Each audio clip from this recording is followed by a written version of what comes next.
Біз дінді кемеліне жеткізу һәм нығметтерімізді толықтыру үшін қандай да бір аяттың үкімін толық яки жартылай жоятын немесе ұмыттыратын болсақ, орнына одан да абзалын яки соған ұқсасын түсіреміз. Алланың құдіретінің барлық нәрсеге толық жететін сен әлбетте білесің. Күллі аспан әлемі мен жердегі бар биліктің бір Аллаға тиесілі екенін сен әлбетте білесің. Сендердің Алладан басқа қамқор достарын да, шын жанашыр милеткерлерің де жоқ. Уа Мұхаммедтің үмбеті, кезінде кітап иелерінің өз араларындағы бірқатар кәпірлердің азғыруымен һәм Алланың кейбір аяттар мен үкімдерге өзгерістер енгізгенін түсіне алмай, Мұсаға Алланы өз көзімізбен көргіміз келеді дегені сияқты орынсыз талаптар қойғанындай, сендер де пайғамбарларға орынсыз һәм қисынсыз талаптар қойғыларың келе ме? Кім-кім иманын күпірлікке айырбастаса, онда оның шүбәсіз тура жолдан адасқаны. Кітап иелерінің көбінің көксегені сендерді иманнан бездіріп қайтадан кәпір ету. Бұл Құран Алла сөзі, Мұхаммед ақырғы пайғамбар деген. Ақиқат оларға анық белгілі болғаннан кейін, іштерін оттай өртеген көреалмаушылықтан ендеше Алла оларға қатысты өз үкімін шығарып, оны жүзеге асырғанға дейін оларға кешіріммен қараңдар. Сөздері мен қылықтарын көңілдеріңе алмаңдар. Сезімге беріліп олармен жаға жыртыспаңдар. Шүбәсіз Алланың құдіреті барлық нәрсеге толық жетеді. Намазды кемеліне жеткізіп үзбей, әр уақытылы оқыңдар және зекетті толық беріңдер.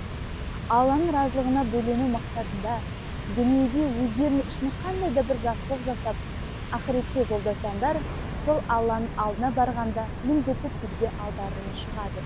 Шүбәсіз Алла сендерді не істеп, не қойып жүргендерінің бәрін көруде. Кітап иелері яһудиден немесе христианнан басқа ешкім жұмаққа кірмейді. Яғни яһудилер біз ғана жұмаққа кіреміз, христиандар да біз ғана жұмаққа кіреміз деді. Бұл олардың құр қиялы ғана. Оларға егер айтқан сөздерін рас болса, қане, дәлелдеріңді келтіріңдер деп айт. Жоқ, олай емес. Кім-кім Алланы көріп тұрғандай, ең болмағанда Алланың өзін көріп, бақылап тұрған жадында ұстап, ізгі істер атқаратын ізгі жан ретінде жан тәнімен бір Аллаға бойсынса, оның Раббысының дәргейінде алар сыйы бар. Ондай жандар үшін Алланың өзі жар болатындықтан, әсіресе ақыретте ешқандай қорқыныш жоқ һәм олар әсте жабықпайды. Яһудилер христиандардың ұстанған діні негізсіз десе, христиандар яһудилер ұстанған діні негізсіз деп айтты. Олар кітапты Таурат пен Инжилді оқып осылай дейді.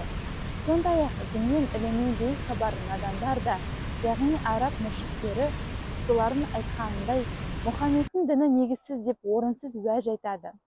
Алла қиямет күні араларындағы талас тартыстарға қатысты кесімді үкімді өзі айтады.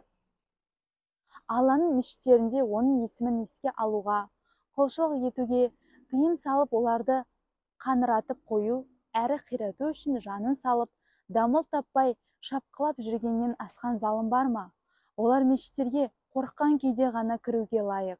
Олар үшін бұл дүниеде қорлық, ал ақыретте алапат азап бар. Шығыстың да батыстың да иесі бір Алла. Жүздеріңді қай жаққа қаратсаңдар да Аллаға бет бұрған боласыңдар.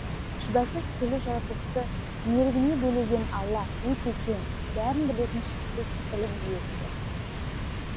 Сондай-ақ олар Алланың баласы бар деп айтты. Яғни яһудилер Язиерді, христиандар Исаны, мүшриктер пештелерді Алланың баласы деп сенетін.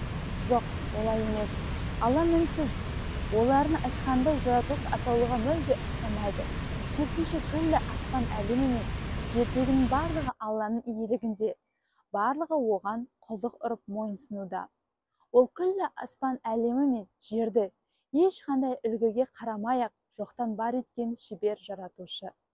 Ол уақыт пен мекеннен жоғары, өзі ешкімге және еш нәрсеге ұқсамағандай, ісі де ешкімнің ісіне ұқсамайтын шексіз құдірет иесі. Ол бір істің болуын қалап үкім етсе, оған тек қана бол дейді. Сонда ол бірден болады. Көңілі соқыр надандар Алла бізбен де сөйлессе, яки бізге де бір мұғжиза келсе болмас па еді, деп айтты. Олардан бұрынғылар да дәл солай деген еді. Олардың жүректері, пиғылдары бір-бірінен қалай аумай қалған. Расында біз Құранның пайғамбарлардың хақ екенін көрсететін аят дәлелдерді кәміл сенетін қауымға ашық баяндадық. Шүбәсіз біз сені иман мен ізгі істердің қарымтасы, кешірім мейірім мол сияпат екенін, сүйіншілеуші әрі азғындық, қиянат және зұлымдықтың ақыры ауыр азап екенін ескертуші ретінде ақиқатпен, хақ Құранмен жібердік. Сен мәңгілік азапқа лайық болған тозақтықтар үшін жауапқа тартылмайсың.